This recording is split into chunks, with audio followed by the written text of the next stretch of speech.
네, 오늘도 하나님을 예배하기 위해 수예배 자리에 나오신 우리 모든 성도님들을 진심으로 환영하고 사랑하고 축복합니다.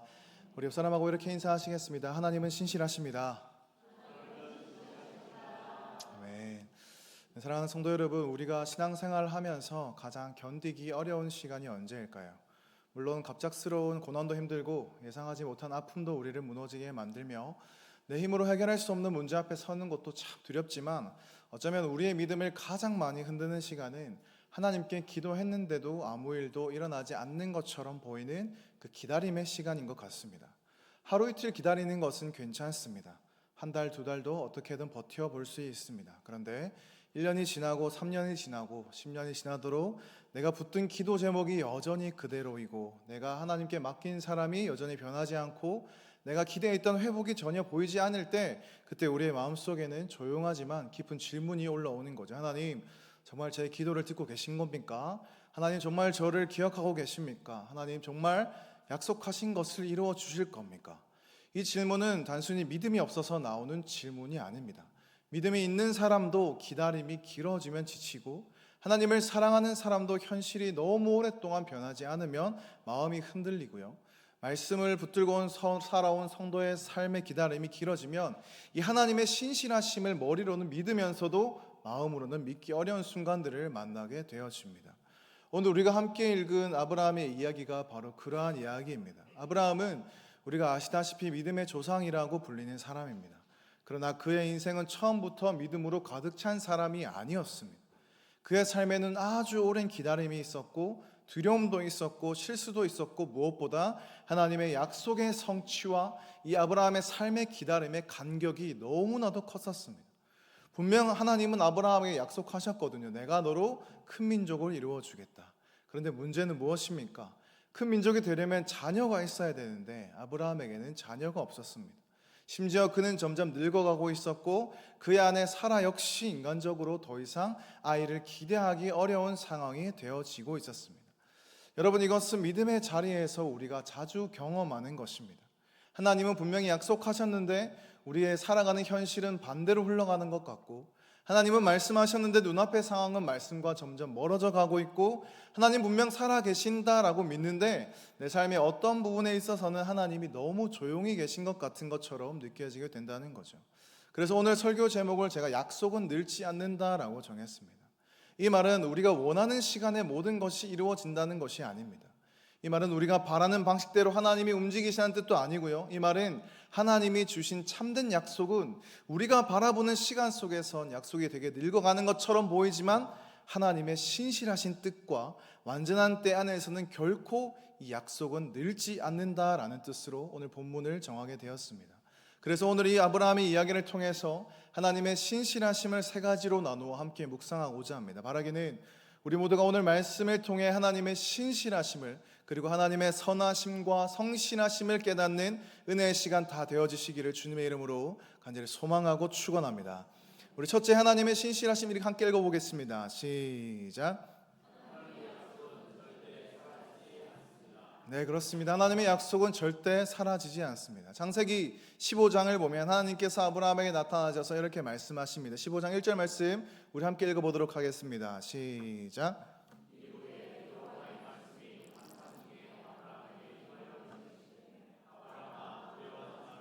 나는 내 방패요 너의 지극히 큰 상급이니라. 아멘. 뭐라고 하십니까? 아브라함아, 두려워하지 말아라. 나는 너의 방패요 너의 지극히 큰 상급이다. 그런데 이 말씀을 읽을 때 우리는 먼저 왜 하나님이 아브라함에게 두려워하지 말라라고 말씀하셨는지를 생각해 보아야 한다는 거죠. 하나님께서 두려워하지 말라라고 하셨다는 것은 그 순간 아브라함 마음 가운데 두려움이 있었다는 뜻입니다. 아브라함은 믿음의 조상이었지만 두려움이 없는 사람이 아니었습니다. 그는 하나님의 부르심을 받고 고향을 떠난 사람이었지만, 그렇다고 해서 모든 순간에 흔들림 없이 담대했던 사람도 아니었던 거죠. 하나님을 따라왔지만 여전히 앞날이 보이지 않았고, 하나님의 약속을 받았지만 여전히 자기 집에는 자녀가 없었으며, 하나님이 함께 하신다고 믿긴 했지만 현실적으로 자기가 미래가 끊어질지 모른다는 그 두려움이 그의 마음을 짓누르고 있었던 것입니다. 그래서 아브라함은 하나님 앞에 아주 솔직하게 말합니다. 2절 상반절 말씀 보시면 아브라함이 이르되 주 여호와여 무엇을 내게 주시려 하나이까? 나는 자식이 없사오니 라고 합니다. 이 고백은 단순한 말이 아닙니다. 이것은 아주 오래 기다린 사람의 탄식인 거죠. 하나님께 약속은 받았지만 아직 성취를 보지 못한 사람의 아픔의 고백이라는 거죠. 사랑하는 성도 여러분, 이런 모습이 우리의 모습일 때가 있다는 거죠. 우리는 말씀을 압니다. 분명 하나님이 선하시다는 것도 알고 있고 하나님이 우리를 사랑하신다는 것도 알며 하나님이 자기 백성을 버리지 않는다는 것도 압니다. 그런데 삶의 문제 앞에선 아브라함처럼 이렇게 말하게 되는 거죠. 하나님, 그런데 제 현실은 아직 그대로네요. 하나님, 그런데 우리 가정은 아직 회복되지 않았습니다. 하나님, 그런데 제 자녀는 아직 돌아오지 않았고 제 남편도 그대로네요. 하나님, 그런데 제 몸은 여전히 낫지 않았습니다. 하나님, 그런데 제가 가는 길이 아직 열리지 않았습니다. 이때 우리가 기억해야 할 것은 하나님께서 아브라함의 솔직한 탄식을 책망하지 않으셨다는 사실입니다. 하나님은 네가 믿음의 조상인데 왜 그런 말을 하느냐, 내가 약속했잖아, 왜 아직도 의심하고 있느냐고 차갑게 대하지 않으시고 오히려 아브라함을 데리고 밖으로 이끌어내시고 밤하늘을 보여주십니다. 그리고 말씀하시는 거죠. 아브라함아, 저 하늘을 봐라. 별 많지? 예, 맞네요. 저 별 다 셀 수가 있겠니? 아니요. 네 자손이 이렇게 될 거야. 사랑하는 성도 여러분, 이것이 바로 하나님의 신실하심인 줄 믿습니다. 하나님은 아브라함이 약속을 잊을까봐 다시 약속을 들려주셨고 아브라함이 자기 현실에 갇혀있을 때 그를 밖으로 이끌어내어 하늘을 보게 하셨으며 아브라함이 나는 자식이 없습니다라고 말할 때 하나님은 너의 자손을 별처럼 많게 할 것이다 라고 말씀하시는 분이 우리의 하나님이십니다. 아브라함의 현실은 완전히 비어있었지만 하나님의 약속은 너무나도 충만했고요. 아브라함의 집에는 아이 울음소리가 없었지만 하나님의 하늘에는 셀 수 없는 많은 별들이 펼쳐져 있었으며 아브라함의 눈에는 가능성이 보이지 않았지만 하나님의 말씀 안에는 이미 이루어질 미래가 담겨 있었다라는 거죠. 그렇게 여러분, 우리의 눈에 보이지 않는다고 하나님의 약속이 사라진 것이 아닙니다. 우리의 현실이 변하지 아직 않았다고 해서 하나님이 잊으신 것이 아니고 하나님의 신실하심이 약해진 것이 아니다라는 거죠. 민수기 23장 19절은 우리에게 이렇게 고백합니다. 함께 읽겠습니다. 시작.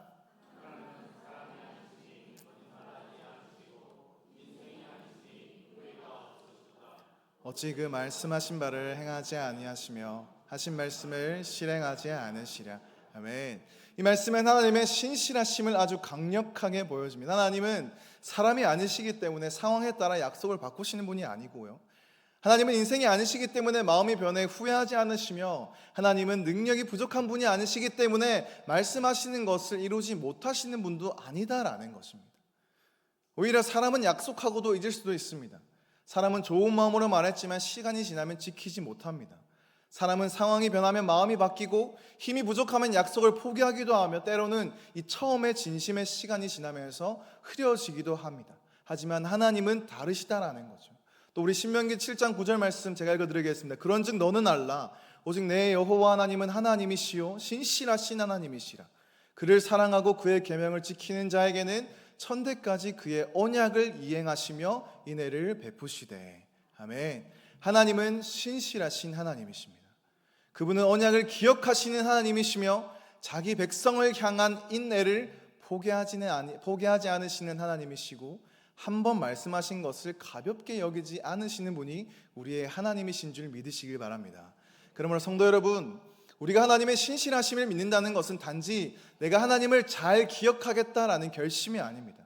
하나님의 신실하심을 믿는다는 것은요, 내가 기억하지 못하는 순간에도 하나님은 여전히 기억하고 계시며 내가 약속을 붙드는 힘이 약해지는 순간에도 하나님은 자기 말씀을 붙드시는 분이시며 내가 현실에 눌려 하나님의 계획을 보지 못하는 순간에도 하나님은 당신의 뜻을 하나도 잊지 않고 이루어 가신다는 사실을 신뢰하는 것을 믿으시는 저와 여러분들 되시길 소망합니다.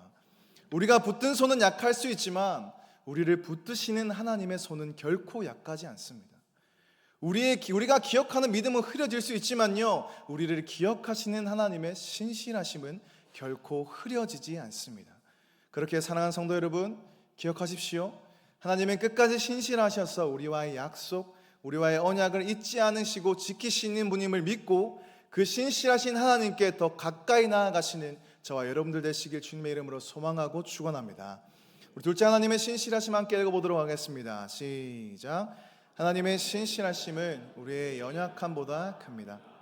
그렇습니다. 하나님의 신실하심은 우리의 연약함보다 크십니다. 아브라함의 이야기가 우리에게 깊은 위로가 되는 이유는 그가 처음부터 끝까지 완벽하게 믿음으로만 반응한 사람이 아니었기 때문입니다. 만약 아브라함이 한 번도 흔들리지 않고 한 번도 의심하지 않고 한 번도 조급해 보지 않은 사람으로만 기록되어 있다면 우리는 그의 이야기를 읽으면서 감탄할 수는 있어도 위로받기는 어려웠을 겁니다. 그런데 성경은 아브라함의 믿음만이 아니라 그의 연약함도 숨기지 않고 있습니다. 창세기 15장에서 아브라함은 하나님의 약속을 믿었고 성경은 아브라함이 여호와를 믿으니 여호와께서 이를 그의 의로 여기셨다라고 말합니다. 그러나 창세기 16장으로 넘어가면 어떻게 됩니까? 기다림이 길어진 아브라함과 사라는 하나님의 방법을 기다리기보다 인간적인 방법을 선택해버립니다. 사라는 자기 여종 하갈을 통해서 자녀를 얻고자고 제안하고 아브라함은 그 말을 받아들입니다. 당시 고대 근동 문화 안에서는 그 방법이 인간적으로 이해될 수 있는 선택일지 모르지만 신앙의 관점으로 보면 그것은 하나님의 약속이 너무너무 늦어 보일 때 이 사람이 자기 방식으로 약속을 앞당기려 한 사건이었다는 거죠. 여러분, 이것이 기다림의 위험입니다. 기다림이 길어지면요, 사람은 조급해집니다. 또 조급해지면 하나님의 뜻을 구하기보다 현실적인 계산을 더 붙들게 된다는 거죠. 또 계산보다 믿음이 더 커진, 또 계산이 믿음보다 커지면 결국 하나님의 때를 기다리는 대신 내 방식과 내 생각으로 결과를 만들고 싶어 한다는 거죠. 우리도 그렇지 않습니까? 처음에는 분명 기도하고 말씀을 붙듭니다. 그리고 하나님이 하실 일을 믿으며 기다립니다. 그런데 시간이 지나도 아무런 변화가 보이지 않으며 어느 순간부터 기도보다 걱정이 많아지게 되고 말씀보다 우리의 계산이 앞서게 되며 하나님께 맡긴다고 말하면서도 실제로는 내가 모든 것을 붙잡고 흔들고 있는 그런 우리의 모습들을 발견하게 된다는 거죠. 가정의 문제, 자녀의 문제, 경제적인 문제, 건강의 문제, 이 모든 문제 앞에서 그렇게 변해간다라는 거죠. 계속 우리는 하나님을 믿는다고 말하지만 기다림이 길어질수록 마음속에서는 이대로 두면 안 될 것 같은데 하나님이 안 하시면 내가 어떻게든 해야 하는 거 아닌가라는 조급함이 자라나게 된다라는 거죠. 물론 성도는 책임감 있게 살아가야 합니다. 하나님을 믿는다는 것이 아무것도 하지 않고 가만히 있는 것을 의미하는 것은 아니라는 거죠. 그러나 문제는 우리가 하나님의 인도하심을 따라 순종하는 것이 아니라 우리의 불안과 조급함에 떠밀려서 하나님의 방식보다 내 방식을 앞세울 때가 바로 문제가 되어진다는 거죠. 아브라함과 사라의 이 하갈 사건은 바로 그러한 장면입니다. 그들은 하나님의 약속이 이루어질 것을 기다리지 못했고 자기들의 방식으로 하나님의 약속을 이루어 보려고 했습니다. 결국 그 결과로 그들의 가정에 갈등과 상처가 생겨버렸다는 거죠. 그런데 성도 여러분, 여기서 정말 놀라운 은혜는 하나님께서 아브라함의 실패 때문에 약속을 취소하지 않으셨다라는 것입니다. 하나님은 아브라함과 사라의 조급함 때문에 너희 네 마음대로 했네, 이제 너희에게 준 약속 내가 취소할게, 끝내버릴게 라고 말씀하지 않으신다라는 거죠. 그들의 연약함 때문에 당신의 언약을 폐기하지 않으셨으며 그들의 실수보다 더 크신 하나님으로, 신실하신 하나님으로 그들에게 다시 찾아오셨다라는 것입니다. 여러분, 이것이 바로 복음입니다. 하나님의 신실하심은 우리의 완전함에 근거하지 않고 하나님의 신실하심은 하나님의 성품에 근거한다라는 것입니다. 디모데후서 2장 13절은 이렇게 말하고 있습니다. 우리는 미쁨이 없을지라도 주는 항상 미쁘시니 자기를 부인하실 수 없으시리라. 아멘. 이 말씀은 하나님의 신실하심을 붙드는 성도에게 얼마나 큰 위로가 되는지 모릅니다. 우리는 미쁨이 없을 때가 있고 신실하지 못할 때가 있습니다. 믿음으로 산다고 말하면서도 두려움에 흔들려 넘어질 때가 많이 있다는 거죠. 또 하나님을 의지한다고 하면서 내 힘을 더 믿고 싶어하는 순간들을 만나게 됩니다. 그러나 여러분 기억하십시오. 주님은 항상 미쁘십니다. 왜냐하면 하나님은 자기 자신을 부인하실 수 없기 때문입니다. 하나님이 신실하지 않으시다면 하나님은 하나님이 아니시게 되어버리는 거죠. 하나님이 약속을 버리신다면 하나님 자신의 성품을 버리는 것이 되기 때문입니다. 그러나 하나님은 자기 자신을 부인하시는 분이 아니십니다. 그렇기 때문에 우리의 소망은 우리의 변덕스러운 마음이 아니라 변하지 않는 하나님의 신실하심 위에 우리는 서 있을 수 있게 되어지는 줄 믿으시길 바랍니다.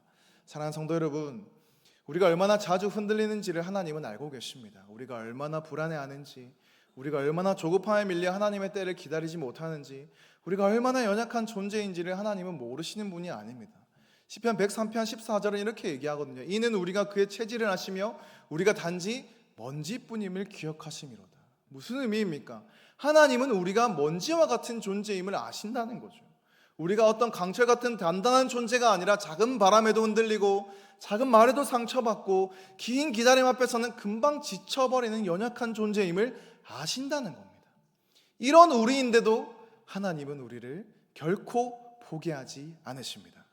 하나님은 우리의 연약함을 아시기에 우리를 함부로 꺾지 않으시며 우리의 실패를 아시기에 다시 우리에게 은혜로 찾아오시는 분이시며 우리의 조급함과 연약함을 너무나도 잘 아시기 때문에 우리에게 오래 참음으로 우리를 다스리시고 심지어는 우리의 작은 믿음마저도 붙들어 주셔서 내 작은 하나님의 뜻 가운데 하나님의 나라를 세워가시는 분이 우리의 하나님이신 줄 믿으시기 바랍니다.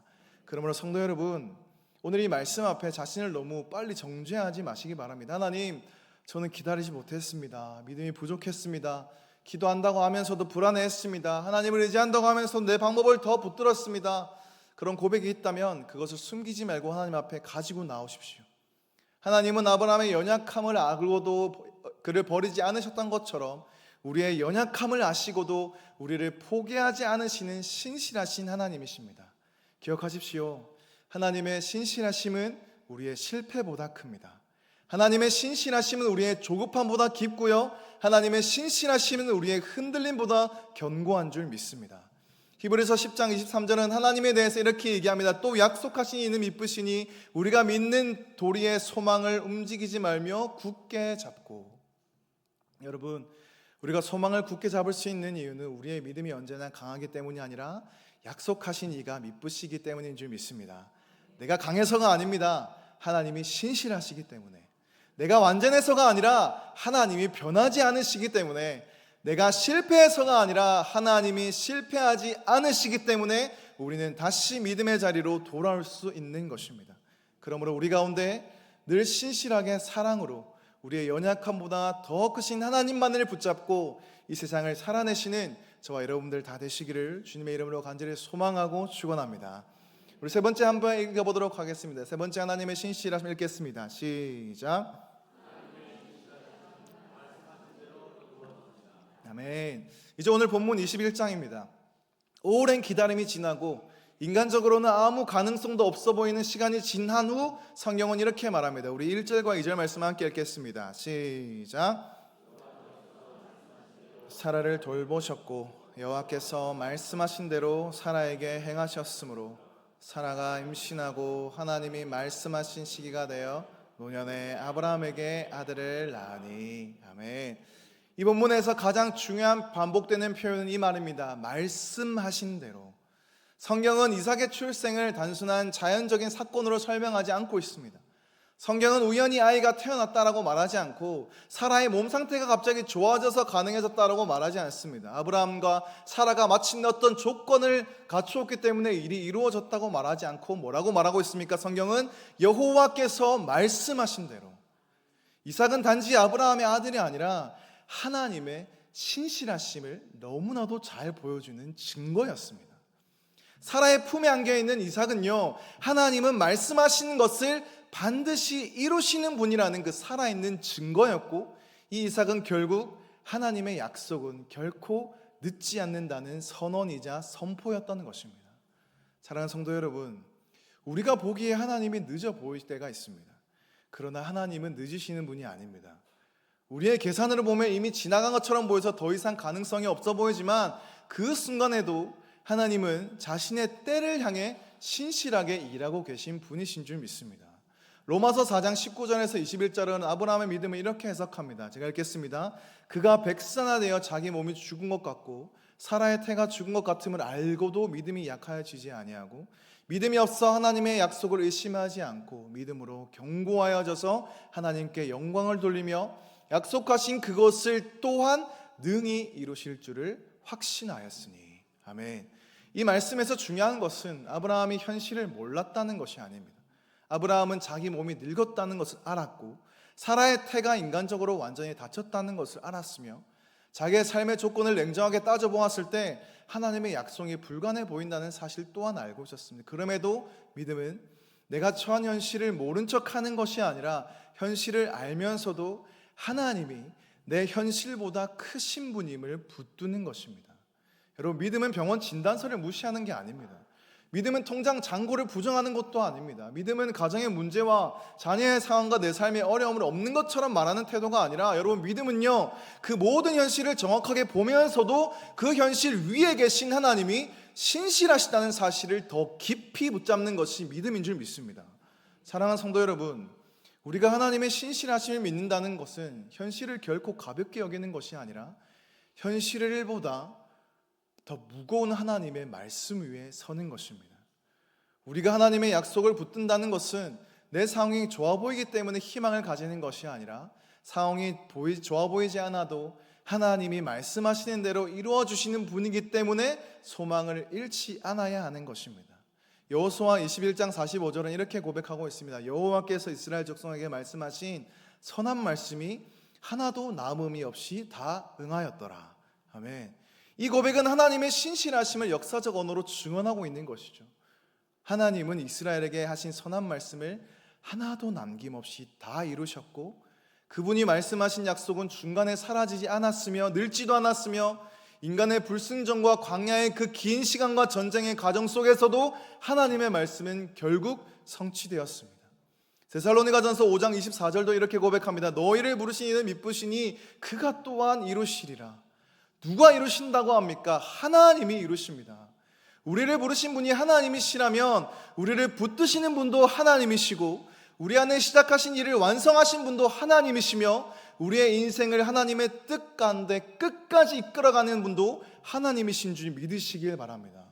빌립보서 1장 6절도 같은 확신을 우리에게 들려주고 있는 거죠. 너희 안에서 착한 일을 시작하신 이가 그리스도 예수의 날까지 이루실 줄을 우리는 확신하노라. 아멘. 성도 여러분, 하나님은 시작만 하시는 분이 아닙니다.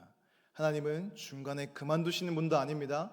하나님은 우리의 형편이 어려워졌다고 계획을 접으시는 분도 아니며, 우리의 믿음이 흔들렸다고 우리의 인생을 방치하시는 분도 아닙니다. 하나님은 시작하신 일을 이루시는 분이십니다.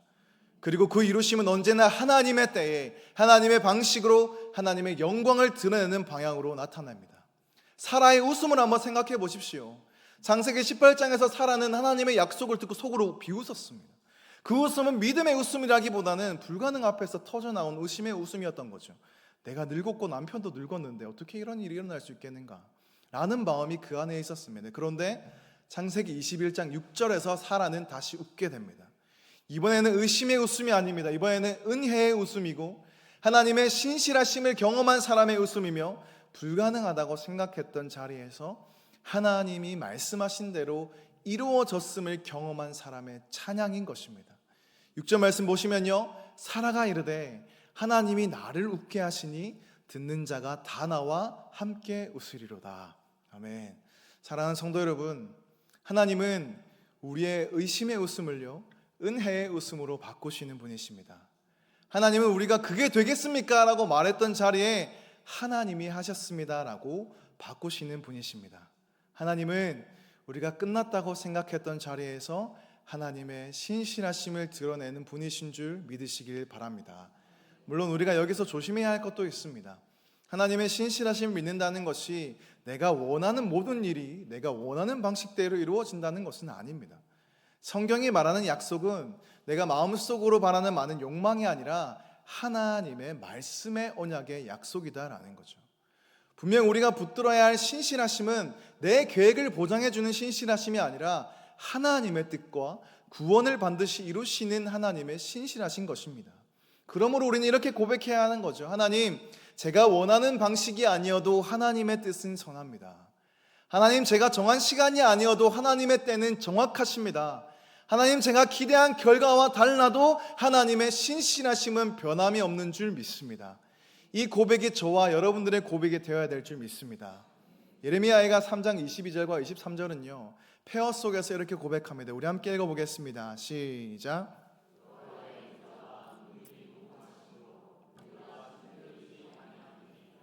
이것들이 아침마다 새로우시니 주의 성실하심이 크시도소. 아멘. 이 고백은 모든 것이 잘 될 때 나온 고백이 아닙니다. 예루살렘이 무너지고 삶의 기반이 흔들리고 눈앞에 보이는 현실이 폐허처럼 되었을 때 나온 고백입니다. 그런데 그 자리에서 선지자는 고백하는 거죠. 주의 성실하심이 크십니다. 사랑하는 성도 여러분, 하나님의 신실하심은요, 평안한 날에만 진짜가 아니라 하나님의 신실하심은 폐허 같은 날에도 진짜이고, 우리가 흘리는 눈물의 밤에도 진짜이며, 길어지는 밤에도 진짜 하나님의 신실하심이 이루어지는 줄 믿으시길 바랍니다. 우리의 인생이 가끔 창세기 15장의 아브라함처럼 밤하늘 아래에 서 있는 것처럼 보일 때가 있습니다. 약속은 들었지만 아직 내 품에 안긴 것은 없고, 별은 보이지만 현실은 너무 조용하고, 하나님의 말씀은 크지만 내 삶은 너무나도 작아 보이는 시간이 있습니다. 그러나 여러분, 창세기 21장은 하나님이 써내려 가셨습니다. 아브라함이 쓴 것이 아닙니다. 사라가 만든 것도 아닙니다. 인간의 조건이 만들어낸 결론도 아니라 하나님께서 말씀하신 대로 사라를 돌보셨고, 하나님께서 말씀하신 대로 행하셨으며, 하나님께서 말씀하신 시기가 되어서 이삭이 태어났습니다. 그러므로 우리는 이 신실하신 하나님을 붙잡아야 합니다. 말씀대로 이끄시는 놀라우신 그 하나님을 어떠한 환경 가운데서도 의지하고 따라가시는 저와 여러분들의 인생의 삶이 다 되어지시기를 주님의 이름으로 간절히 소망하고 축원합니다. 우리 말씀을 정리하도록 하겠습니다. 사랑하는 성도 여러분, 오늘 우리는 아브라함의 이야기를 통해 하나님의 신실하심을 보았습니다. 하나님은 아브라함이 두려워할 때 다시 찾아오셨고, 약속과 현실 사이에서 흔들릴 때에 밤하늘의 별을 보여주셨습니다. 기다림이 길어져 인간적인 방법으로 넘어졌을 때에도 그를 버리지 않으셨고, 마침내 하나님께서 말씀하신 시기가 되었을 때 말씀하신 대로 이삭을 주셨습니다. 이 이야기는 단지 이 아브라함의 위대한 믿음의 사람이었다는 이야기가 아닙니다. 이 이야기는 하나님이 얼마나 신실하신 분이신지를 보여주는 이야기입니다. 아브라함보다 더 크신 분은 하나님이십니다. 사라의 기준보다 더 중요한 것은 하나님의 말씀이었고요, 이삭의 출생보다 더 깊은 메시지는 하나님은 약속하신 것을 반드시 이루시는 분이시라는 것입니다. 오늘 우리의 삶에도 여전히 창세기 15장의 시간이 있을 수 있습니다. 기도는 했지만 아직 응답이 보이지 않는 시간, 말씀은 붙들었지만 현실은 변하지 않는 시간, 하나님의 약속을 믿고 싶었지만 내 눈앞의 상황은 여전히 깜깜한 시간, 오래된 기도 제목 앞에서 하나님 정말 기억하고 계십니까? 라고 묻게 되는 시간이 있을 수 있습니다. 그러나 기억하십시오. 우리는 늙고 연약해진다 할지라도 하나님의 약속은 늙지 않고 늦지 않습니다. 우리가 볼 때 늦어 보일 수 있지만 하나님의 뜻 안에서는 정확합니다. 우리의 눈에는 멈춘 것처럼 보일 수 있지만 하나님의 손은 여전히 일하고 계시고, 하나님의 신실하심은 절대 흔들리지 않는 줄 믿으시길 바랍니다. 세상은 변하고 사람도 변하고 상황은, 우리의 감정은 다 변합니다. 그러나 하나님은 변하지 않으십니다. 하나님은 어제나 오늘이나 영원토록 동일하시며, 그분의 말씀은 땅에 떨어지지 않고, 그분의 언약은 실패가 없으시며, 그분의 신실하심은 우리의 인생 전체보다도 더 크고 깊으시다는 사실을 믿으시길 바랍니다. 이 신실하신 하나님을 붙들고, 이 신실하신 하나님을 붙잡고, 여러분의 기다림 자리에서 낙심하지 마시고, 아직 보이지 않는 시간 속에서도 하나님의 말씀을 신뢰하시는 저와 여러분들이 다 삶이 되어지시기를 주님의 이름으로 간절히 소망하고 축원합니다.